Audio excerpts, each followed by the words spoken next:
Et nous arrivons maintenant à une autre division de notre étude que j'ai intitulée « Ce que sont les ministères ». Et en premier lieu, il nous faut étudier, méditer sur ce que fut le ministère de Jésus-Christ.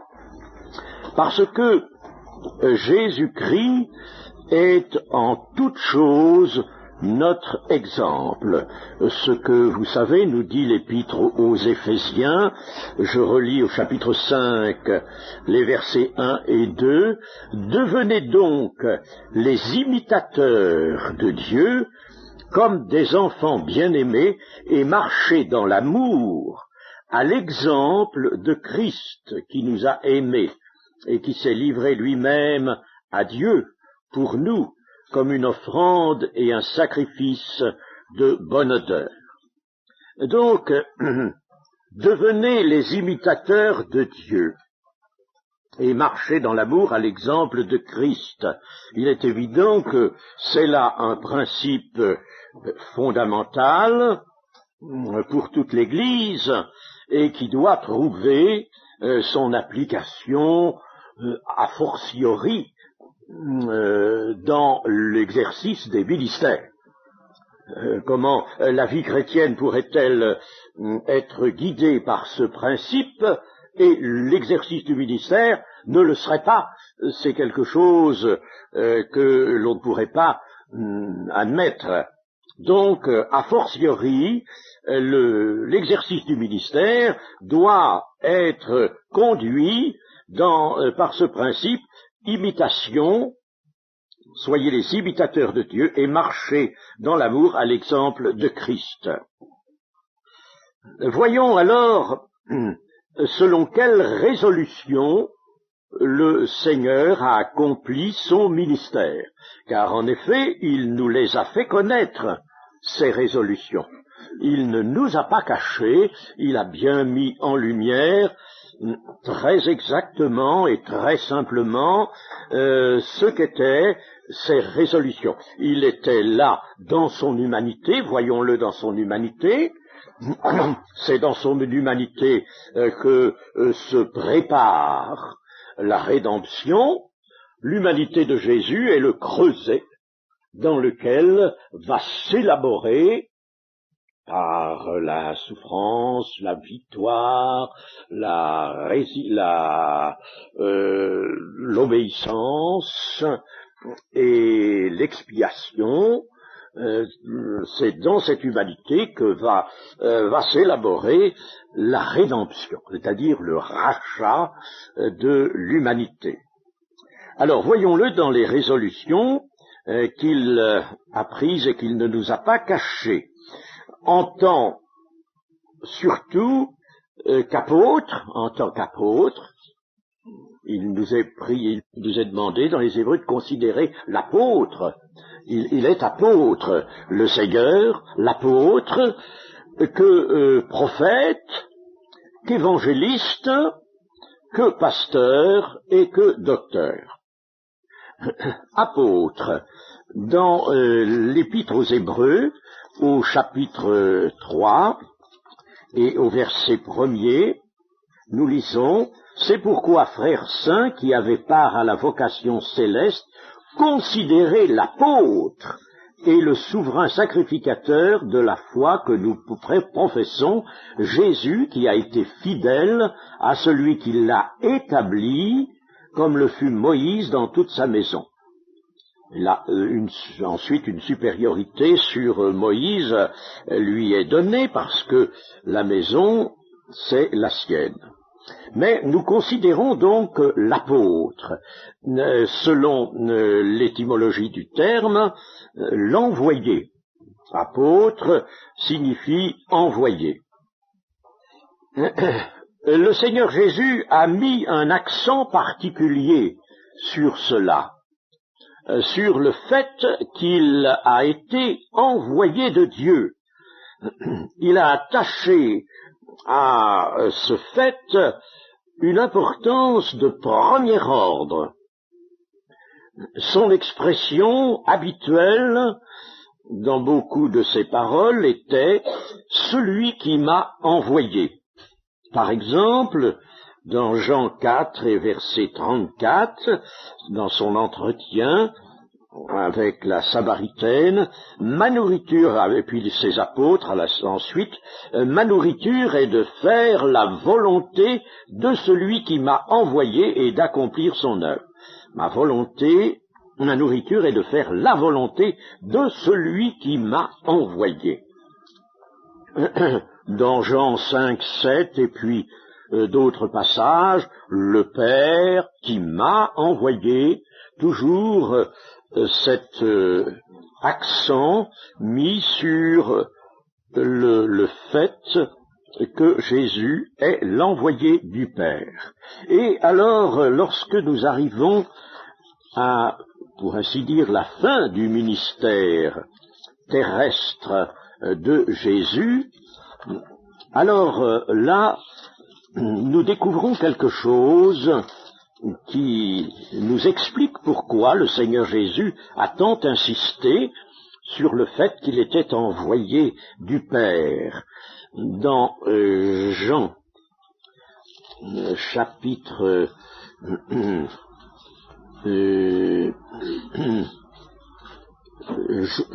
Jean chapitre 17, oui. Je vais même lire d'abord dans chapitre 16. Jean chapitre 16, verset 28. Je suis sorti du Père, et je suis venu dans le monde, maintenant, je quitte le monde et je vais au Père. Je suis sorti du Père et je suis venu dans le monde. Ses disciples lui dirent, voici maintenant tu parles ouvertement et tu n'emploies aucune parabole. Maintenant, nous savons que tu sais toutes choses et que tu n'as pas besoin que personne t'interroge. C'est pourquoi nous croyons que tu es sorti de Dieu. Jésus leur répondit, vous croyez maintenant, voici l'heure vient. En quelque sorte, on pourrait amplifier un peu cette réponse de Jésus et lui donner cette tournure. Enfin, ça y est, vous y êtes arrivés. Enfin, ça y est, maintenant, vous croyez. On ne peut pas trop ajouter là-dessus, mais enfin, ça a été long d'amener les apôtres, à l'exception de Pierre, qui avait eu, lui, cette révélation d'en haut, quand Jésus avait demandé à ses apôtres de qui il était. Et Pierre avait dit, tu es le Christ, le Fils du Dieu vivant. Révélation qui lui avait été donnée. Mais à l'exception de cette révélation, Pierre donc a connu plus tôt, il n'est pas du tout assuré qu'il ait beaucoup retenu ce qu'il avait dit, pas même du tout, puisque après avoir dit tu es le Christ, Fils du Dieu vivant, entendant le Seigneur annoncer ses souffrances et sa mort, Pierre lui dira, Dieu ne plaise, Seigneur, cela ne t'arrivera pas, penses-tu, nous t'aimons trop, sommes trop attachés à toi, toi tu es le Fils de Dieu, comment pareille chose, mourir, souffrir, c'est pas pour toi, c'est pas ça, arrière de moi, Satan, tu mets en scandale, et tes paroles ne sont pas les paroles de Dieu, mais des paroles d'homme. Donc Pierre avait bien prononcé, on pourrait dire maintenant prophétiquement, la vérité sur le Seigneur, tu es le Christ, le Fils du Dieu vivant, mais ça ne s'était pas fixé en lui. Et maintenant, là, à la fin du ministère, les apôtres croient. Et l'on peut dire que c'est le point d'orgue sur leur conversion. Ça nous intéresse parce que moi personnellement je m'en suis servi de cela et il m'est arrivé de pousser l'annonce de l'Évangile, l'enseignement, jusqu'à ce que certaines personnes confessent que Jésus-Christ est bien sorti de Dieu, qu'il avait été envoyé de Dieu. Il y a là une confession, un point de confession qui est de première importance. Il ne faut pas que, vous savez, la conversion soit établie sur une conviction intellectuelle, hein, mais pas sur une conviction intellectuelle. Il y a des choses à confesser. Il ne s'agit pas de les expliquer, de les raisonner. Elles sont à confesser, ces choses. Confesser du cœur, il faut les confesser, et c'est ce que nous demande le Seigneur. Donc ils ont cru que tu m'as envoyé, au chapitre 17, alors, verset 8, Jésus reprend cela dans sa prière sacerdotale, car je leur ai donné les paroles que tu m'as données, et ils les ont reçues. Donc ils sont bien convertis, ils ont reçu les paroles, bon, et ils ont vraiment connu que je suis sorti de toi, et ils ont cru que tu m'as envoyé. Voyez, comme là, c'est important. Dans la pensée du Seigneur, ils ont reçu les paroles, c'est bien, et ils ont vraiment cru que je suis sorti de toi et que tu m'as envoyé. Et arriver à ce point, cet objet particulier de la foi puisse être confessé chez quelqu'un, chers amis, je vous conseille, quand vous travaillez une âme, n'est-ce pas, en vue de sa conversion, et que vous voyez que les choses avancent, se présentent bien, alors là, d'arriver à cette confession-là. Alors là, vous avez une sécurité, une bonne sécurité. Le Seigneur Jésus est donc celui que le Père a sanctifié et envoyé dans le monde. Cela est dit dans Jean 10, 26. Le Père l'a sanctifié, l'a mis à part et l'a envoyé dans le monde. Jésus, en somme, est un pionnier. Il appelle à le suivre et il rassemble. Nous avons là les caractères dominants du ministère d'apôtre, que nous reverrons après. Voyons Jésus comme prophète. Il nous est dit que Jésus était puissant en œuvre et en parole devant Dieu. Puissant en œuvre et en parole devant Dieu. Et puis, l'Épître aux Hébreux, dans son chapitre 1er, versets 1 et 2, nous déclare que Dieu nous a dans les premiers temps parlé par ses serviteurs les prophètes, et dans la fin des temps, il nous a parlé par le Fils. Dieu nous a parlé par le Fils. Ainsi donc, Jésus apparaît bien aussi dans sa fonction, son office de prophète. Dans le Deutéronome aussi, le Deutéronome, n'ayons pas peur de consulter l'Ancien Testament, puisque Jésus l'a si bien utilisé devant les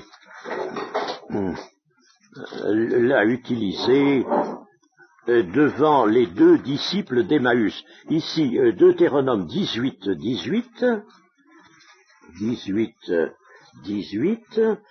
je leur susciterai du milieu de leurs frères un prophète comme toi, comme Moïse, comme toi. Je mettrai mes paroles dans sa bouche et il leur dira tout ce que je lui commanderai. Là, c'est une prophétie, une annonce de Dieu qui concerne le Seigneur Jésus, un prophète comme toi. En quoi le Seigneur Jésus ressemble-t-il à Moïse? Eh bien, en ce que il ne sera pas extérieurement plus redoutable que Moïse. Il sera homme comme Moïse, il se présentera comme un homme comme Moïse. Mais ne poussons pas le parallèle trop loin, parce qu'il y a quand même, n'est-ce pas, une différence qui est marquée dans le chapitre 3 des Hébreux entre Moïse et Jésus-Christ, évidemment. Mais un prophète comme toi, pas plus redoutable que toi, c'est surtout là l'idée qui est dans le Deutéronome, pas plus redoutable que toi, un prophète comme toi. C'est pas Dieu qui va venir dans un, comme il s'est manifesté sur le Sinaï, non. Donc, il viendra comme toi, il se présentera au peuple comme toi aussi, tu t'es présenté devant le peuple. Souvent, la foule regardait Jésus comme le prophète attendu. Et en effet, nous avons certaines proclamations. Il y a une sélection qui est possible et qui est intéressante à faire dans les déclarations de Jésus. Je vous dis ça un petit peu en forme de digression maintenant. Il y a des déclarations de Jésus qui sont de véritables proclamations. Et là, dans l'humanité de Jésus, en somme, se met au service de la divinité de Jésus, à certains moments. Et en général, ces proclamations commencent par Amen, Amen. En vérité, je vous le dis. Ça, c'est Dieu qui parle. Dieu qui parle. On peut dire que ça dépasse même le ministère du prophète. Puis il y a d'autres proclamations qui ont le caractère prophétique, c'est-à-dire qu'ils peuvent être rapprochés de la manière des prophètes d'autrefois. Dans Luc 13, verset 34,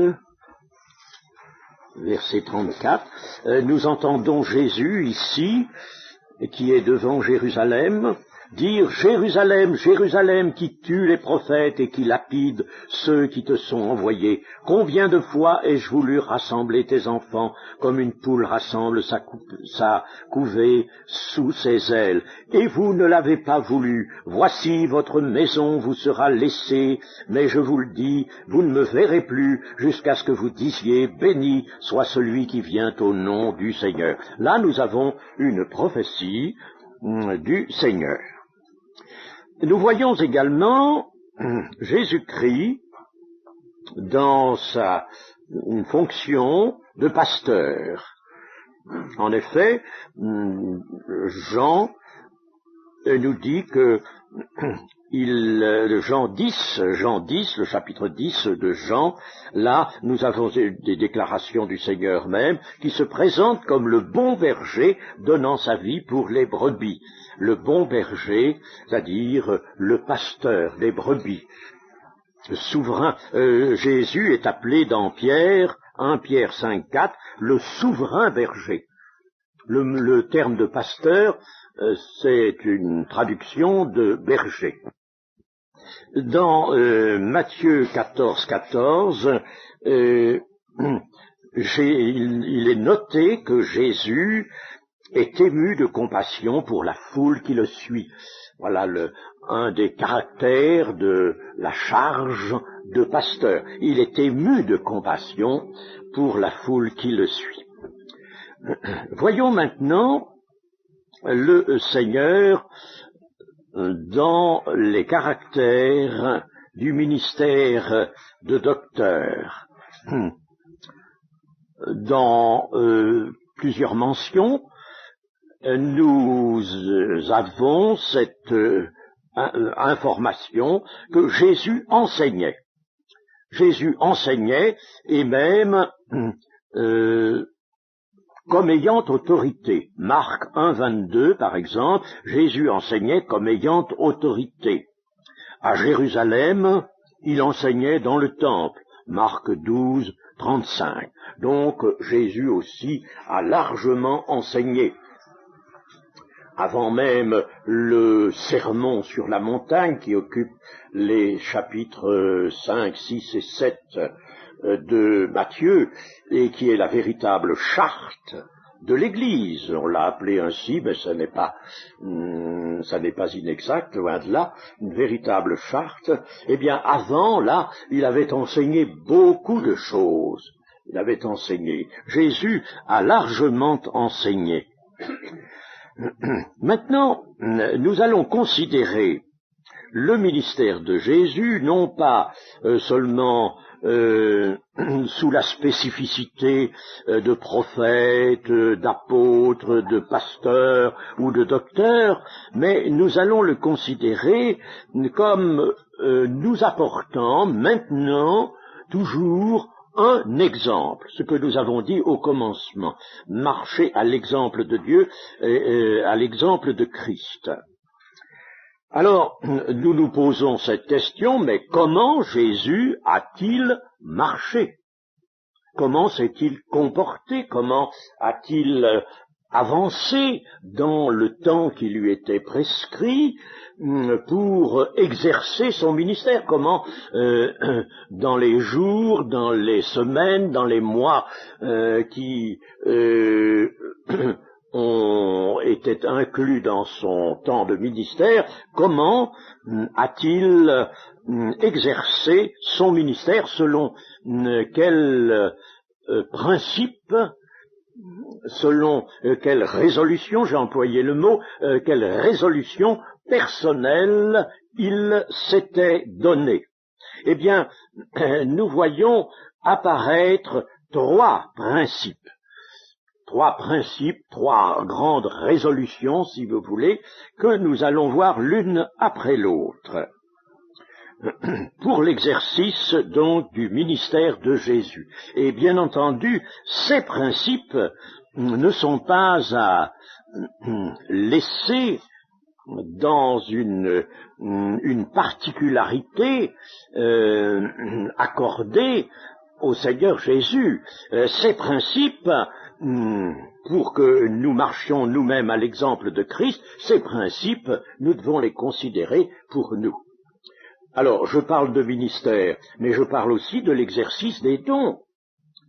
Là, j'anticipe un peu sur la suite, mais l'exercice des dons, tout le monde n'est pas appelé au ministère, mais s'il n'y a pas de ministère, il y a des dons.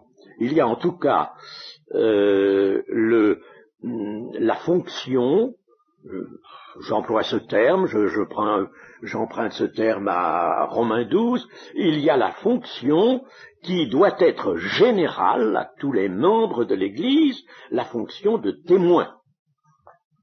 Et quel témoin? Un témoin de Jésus.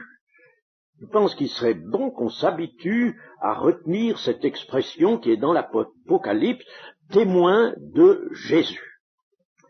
Alors, par conséquent, cela nous intéresse, ça, tout le monde, même en dehors de l'exercice des ministères.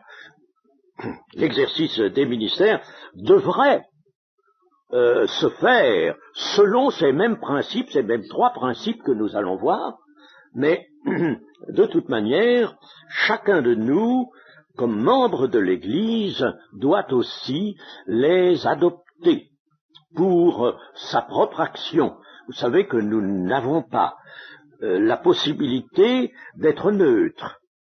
Nous ne pouvons pas avoir reçu du maître un talent, je ne veux pas dire une capacité, un don, un art, je veux dire un poids d'argent. Nous avons reçu une part de la rédemption du Seigneur, de l'œuvre de la rédemption à mettre en valeur, la mise en valeur, nous sommes chargés de la mise en valeur, eh bien nous en avons reçu un seulement, vous savez, ce serviteur qui n'a reçu qu'un talent, qui est allé le cacher, et puis le Seigneur étant de retour, il le reprend, le présente, voilà Seigneur, tu m'as donné un talent, je te le rapporte.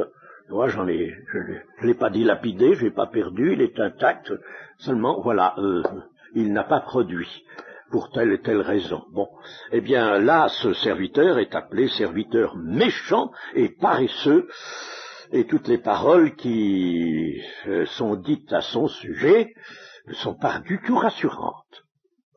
Nous n'avons donc pas le droit d'être inactifs. Comme dit Pierre, il ne faut pas que nous soyons oisifs. Nous n'avons pas le droit. Aucun chrétien n'a le droit. Nous traitons des ministères, je le répète, et nous traitons aussi des dons spirituels. Et chacun doit avoir reçu quelque chose. Ça, c'est voilà un sujet de méditation personnelle, de prière, de recherche, si nous ne sommes pas encore instruits du don que nous avons reçu. Il faut le connaître, ce don. Il faut qu'il soit connu, il faut qu'il soit exercé. En tout cas, je le redis, n'est-ce pas, nous sommes tous, sans exception, des témoins. Il faut que nous ayons fait valoir, même si c'est un petit peu, même si nous avons eu aller chez le banquier, avoir recours au banquier, comme dit le Seigneur dans sa parabole des talents, avoir recours au banquier, c'est-à-dire, en somme, être allé vers les autres, vers l'Église, en disant, moi tout seul, je peux absolument rien faire. Je peux rien faire, je sais pas, je peux pas, j'ai trop peu, moi, mais je me mets à la disposition des autres, je me mets à la disposition de ceux qui exercent les ministères dans l'Église, je suis à leur disposition pour faire quelque chose. Voilà, au moins cela. Alors, les trois principes selon lesquels le ministère du Seigneur Jésus a été accompli, les voici. Le premier principe est celui-ci. Jésus ne fait rien pour lui-même. Rien pour lui-même. Ce n'est pas lui qui va se paître lui-même. Il ne fait rien pour lui-même. Il refuse, par exemple, de changer les pierres en pain, bien qu'il ait eu faim. Au moment, après 40 jours de tentation dans le désert, Satan lui dit, toi, tu es le Fils de Dieu, mais si tu es le Fils de Dieu, mais change donc ces pierres en pain, et tu vas satisfaire ta faim. Il refuse, c'est faire quelque chose pour lui-même. Il ne veut pas cela. Il refuse aussi de se laisser faire roi. Dans Jean 6, 14, 15, la foule est enthousiasmée à un certain moment, et on voulait se saisir carrément, le prendre, n'est-ce pas, de force, et puis l'emmener, on l'aurait couronné, je ne sais pas comment ils auraient fait, ils voulaient le faire roi. Il se dérobe, il s'enfuit, il refuse. Il ne peut être choisi et investi de l'autorité royale, parce que l'autorité royale lui revient, mais il ne peut en être investi par des hommes. Et ça, c'est dans le principe, premier principe que j'ai appelé, il ne fait rien pour lui-même. Il ne veut pas, par conséquent, que des hommes l'investissent, ce serait pour lui. Ce serait à son avantage, il ne veut pas. Et il dira d'ailleurs à ses apôtres, ce n'est pas vous qui m'avez choisi. C'est moi qui vous ai choisi, mais ce n'est pas vous qui m'avez choisi. Je ne vous dois rien, je ne dois rien du tout, vous ne m'avez rien procuré. Avant même que l'apôtre Paul n'écrive sa lettre aux Philippiens, où cet apôtre dit qu'il regarde même maintenant toute chose comme de la boue afin de l'excellence de Christ, même de tout ce qui pourrait constituer pour lui avantage, tout ce qui pourrait avoir un intérêt pour lui-même, il le regarde comme de la boue, mais le Seigneur Jésus l'a fait bien avant. Il refuse tous avantages terrestres. Et on peut dire que si Jésus avait accepté la royauté, par exemple, ou bien de Satan qui voulait la lui donner, Satan lui disant, mais ne sais-tu pas que tous les royaumes qui sont là sous le ciel m'appartiennent, et moi je peux te les donner. Il proposait en somme à Jésus de faire l'économie de la croix. Je vais te les donner, moi c'est pas la peine que tu passes par tout ce chemin pour arriver à régner, je sais bien que tu viens pour y aimer. Moi je vais te faire régner, tout de suite. Hein? Non, il va falloir une petite condition, il va falloir que tu me reconnaisses comme ton Dieu.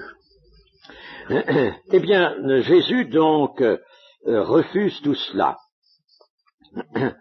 Sa position est de ne recevoir que de Dieu. Ne recevoir que de Dieu.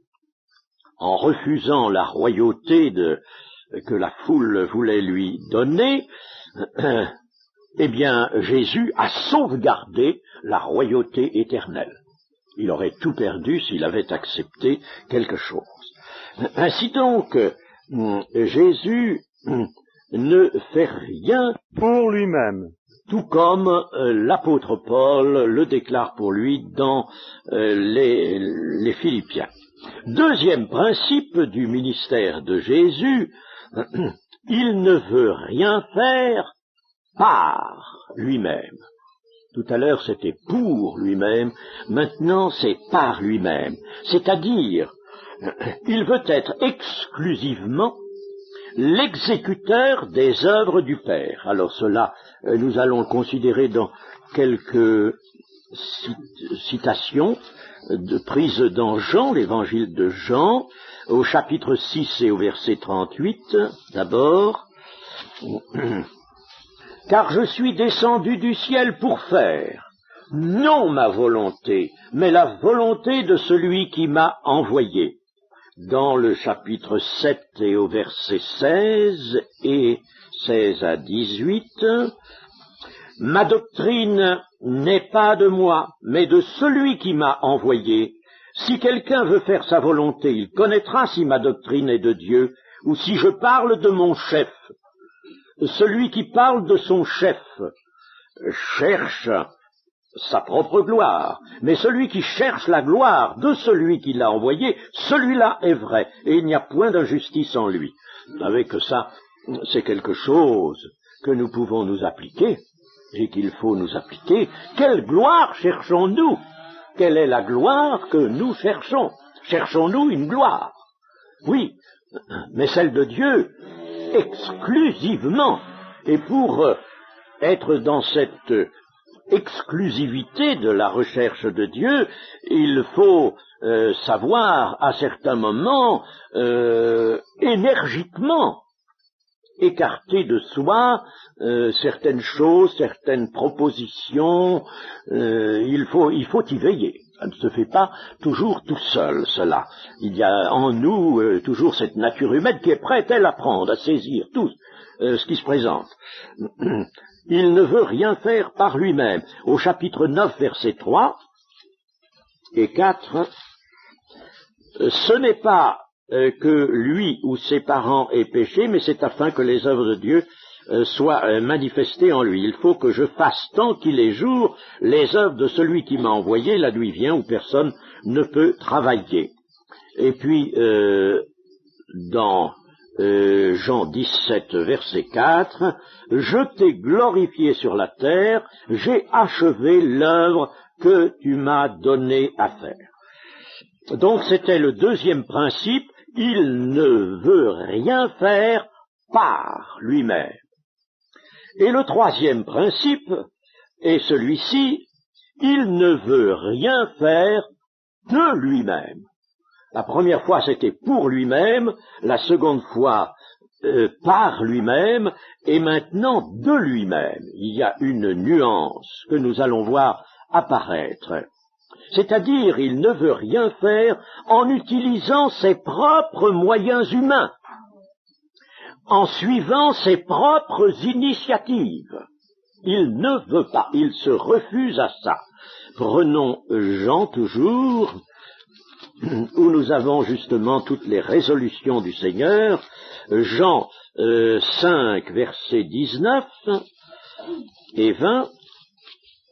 En vérité, je vous le dis, le Fils ne peut rien faire de lui-même. Il ne fait que ce qu'il voit faire au Père, et tout ce que le Père fait, le Fils aussi le fait pareillement, car le Père aime le Fils et lui montre tout ce qu'il fait. Et il lui montrera des œuvres plus grandes que celle-ci, afin que vous soyez dans l'étonnement. Voyez-vous, ça c'est extraordinaire. Le Fils ne peut rien faire de lui-même. Nous aurions, mettons, été aux côtés du Seigneur, entendant cela, nous aurions pu peut-être nous hasarder à lui dire, mais Seigneur, voyons, nous te reconnaissons comme le Fils de Dieu, tu es envoyé de Dieu, tu as des possibilités extraordinaires. Pourquoi dis-tu que tu ne peux rien faire de toi-même? Nous croyons que tu peux faire beaucoup de choses de toi-même. Et là, il nous aurait repris, il nous aurait dit, non, le Fils ne peut rien faire de lui-même. Il ne fait que ce qu'il voit faire au Père. Ça, c'est un principe excessivement strict de l'exercice du ministère, toujours maintenant. Et il n'est pas facile, faut bien l'avouer, il n'est pas si facile que cela à mettre en pratique d'une façon régulière. Au chapitre 5 toujours et au verset 30, Jésus réitère. Il dit, je ne puis rien faire de moi-même, je ne puis rien faire de moi-même, rien. Selon que j'entends, je juge, et mon jugement est juste, parce que je ne cherche pas ma volonté, mais la volonté de celui qui m'a envoyé. Je ne puis rien faire de moi-même. Et nous avons encore d'autres déclarations. Chapitre 8, verset 28. Jésus donc leur dit, quand vous aurez élevé le Fils de l'homme, alors vous connaîtrez ce que je suis, et que je ne fais rien de moi-même. Et que je ne fais rien de moi-même, mais que je parle selon ce que le Père m'a enseigné. Alors c'est net, c'est clair, n'est-ce pas? Il y a encore d'autres passages, mais ceux-là nous suffisent. Alors, nous avons ces trois principes. Jésus ne fait rien pour lui-même. Il ne veut aucun avantage, il ne veut absolument rien qui puisse être apporté à sa condition, à sa personne. Il ne veut rien, rien qui puisse en aucune manière l'avantager, rien. Il ne veut rien pour lui-même. Deuxièmement, il ne veut rien faire par lui-même, c'est-à-dire sans être uniquement l'exécuteur des œuvres du Père. Et troisièmement, il ne veut rien faire de lui-même, c'est-à-dire en utilisant ses propres moyens, et comme je le disais tout à l'heure, nous pourrions supposer qu'il en avait beaucoup. Eh bien non, il ne veut rien faire en utilisant ses propres moyens humains et en suivant ses initiatives. Alors, ces trois principes nous donnent le mode de service. Le mode de service. Ah, il n'est pas, je le redis encore, si facile qu'on pourrait le croire. Jésus, en observant ces trois principes, a fait la démonstration d'un principe général, un principe divin qui est celui du dépouillement, du renoncement à soi et de la perte de sa vie. Or, c'est cela qu'il enseigne à son Église. C'est cela, que celui qui veut venir après moi renonce à lui-même, qu'il se charge de sa croix et qu'il me vive, qu'il me suive, et qu'il perde aussi sa vie. Celui qui perdra sa vie la retrouvera, mais celui qui voudra la garder la perdra. Alors ça, c'est l'inverse exactement de la manière humaine, c'est l'inverse de la manière humaine. Alors là, nous sommes là vraiment dans le signe de la contradiction. Un signe, le Seigneur Jésus a dit, le vieux Siméon, sera un signe qui provoquera la contradiction. Nous sommes en pleine contradiction. C'est l'inverse de la manière humaine. La manière humaine, quelle est-elle? Bien, elle consiste à prendre de tous les côtés, prendre le plus possible, à prendre, à s'avantager, à se hisser au-dessus des autres, à faire triompher ses propres idées.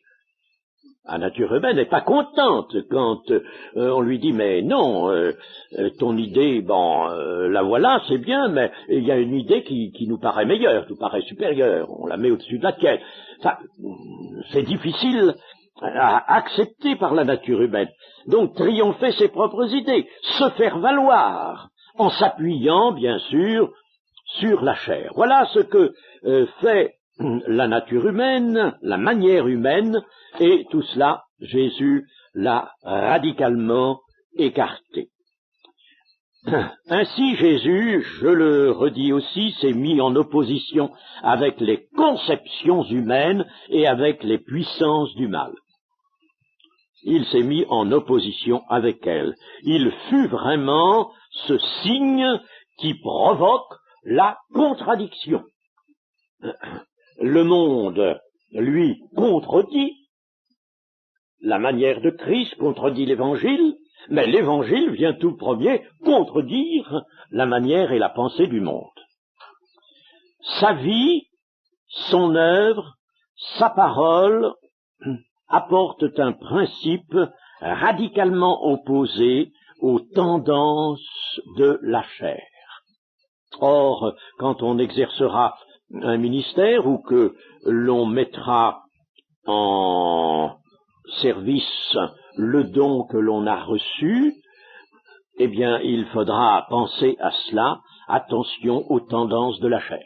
Ne pas mélanger avec la mise en exercice d'un don, ne pas mélanger les tendances de la chair avec. Il arrive, par exemple, vous n'êtes pas tous habitués à la prophétie, mais moi j'en ai entendu beaucoup de prophéties, surtout que nous avons traversé un temps de réveil. Et la prophétie avait une telle puissance pendant ce temps de réveil que, je vous dis quelle était mon impression, je n'entendais plus la personne qui prophétisait, je ne reconnaissais même plus, je ne pensais même plus à elle, plus au timbre de sa voix, j'entendais directement Jésus. J'entendais Jésus. Ça peut vous sembler extraordinaire, peut-être, mais c'est cela, n'est-ce pas? Eh bien, j'ai entendu beaucoup de prophéties. Et j'ai entendu aussi des prophéties qui ont été malheureusement mélangées. Il arrive, c'est arrivé assez souvent, que des prophéties aient vraiment pris leur départ dans la pensée de l'esprit, la pensée de l'esprit s'est vraiment exprimée par celui qui a prophétisé, puis celui-là, n'est-ce pas, au lieu de s'arrêter au bon moment, a trouvé bon d'y mêler un petit peu peut-être son enthousiasme seulement, n'est-ce pas, et puis il a continué sa prophétie avec des paroles purement humaines.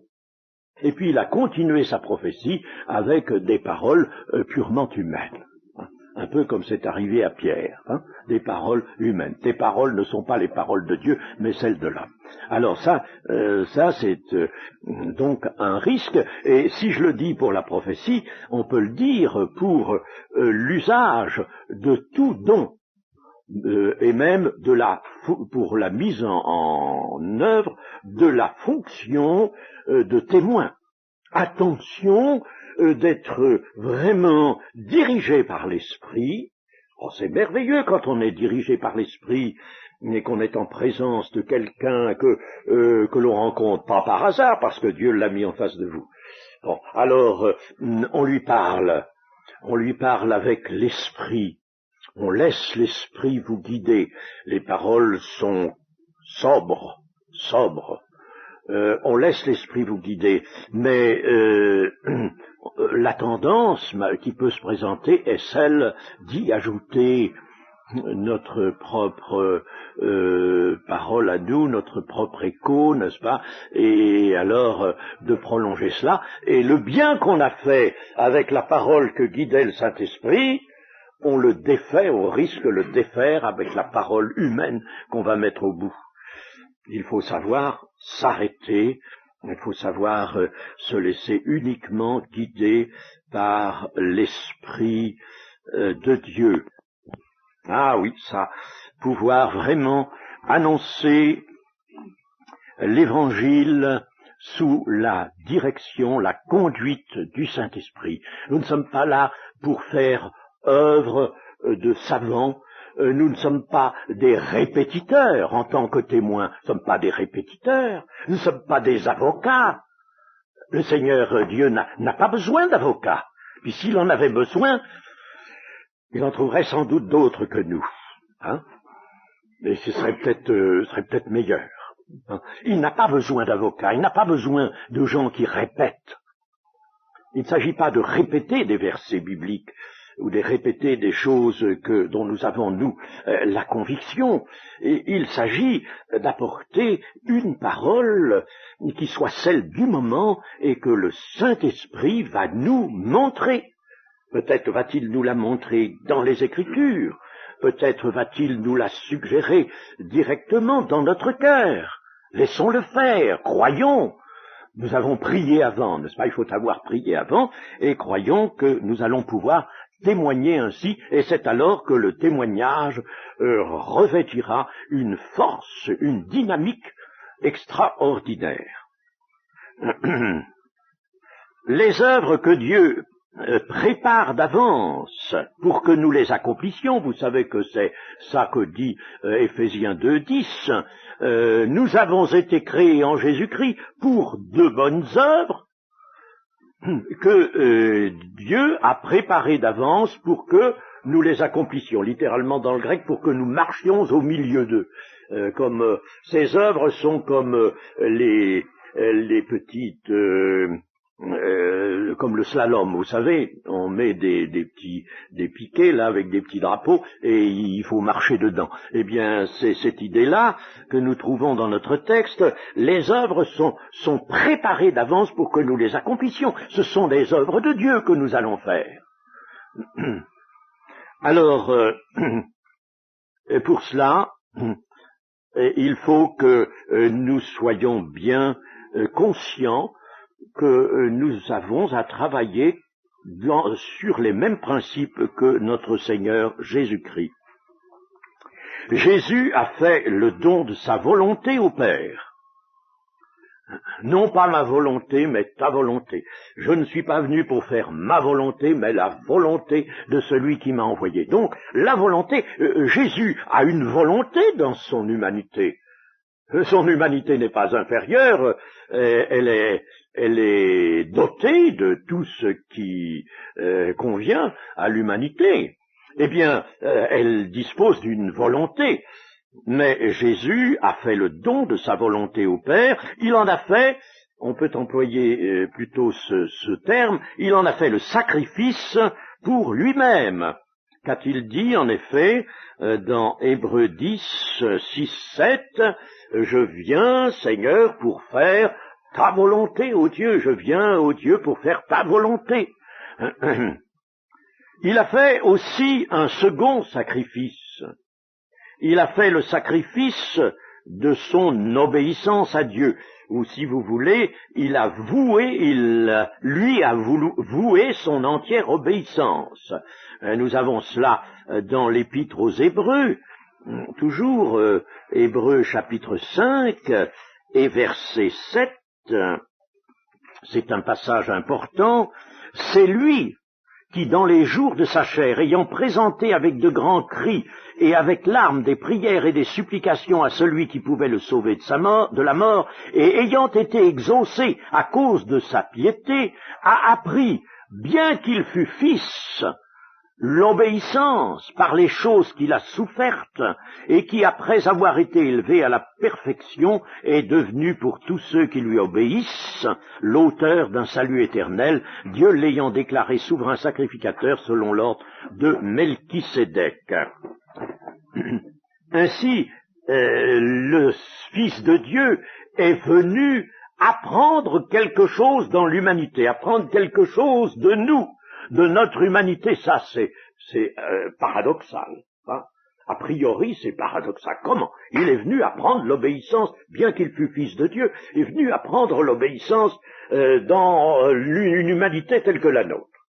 Moi, le péché, ça, c'est renversant. Mais si, parce qu'il est venu forger, préparer l'homme nouveau qui va sortir, là, au matin de Pâques. Cet homme nouveau, il le prépare, il rétablit l'obéissance à Dieu dans une nature humaine qui est réfractaire depuis la chute. Il rétablit l'obéissance, il a lutté pour ça, non pas seulement à Gethsémanée, mais pendant tout le cours de son ministère. Il a lutté pour rétablir cette obéissance. Croyez pas que ça se soit fait tout seul. Il a lutté pour cela. Donc il a fait le sacrifice de son obéissance à Dieu. Alors nous voyons deux sacrifices ici, le sacrifice de la volonté et le sacrifice de l'obéissance à Dieu. Eh bien ce sont ces deux sacrifices, ou si vous voulez ces deux offrandes, si le mot sacrifice vous gêne un peu, disons ces deux offrandes, l'offrande de la volonté et l'offrande de l'obéissance à Dieu, ces deux offrandes caractérisent la sainteté chez l'homme. Voulez-vous être des saints? Eh bien faites ces deux offrandes et maintenez-les. Maintenez-les. Vous serez saints. Vous serez vraiment les saints de l'Église. Nous serons les saints de l'Église. Voilà. Eh bien, chers amis, ce soir, tenant compte de ce que m'a dit notre ami et frère René, je m'arrête.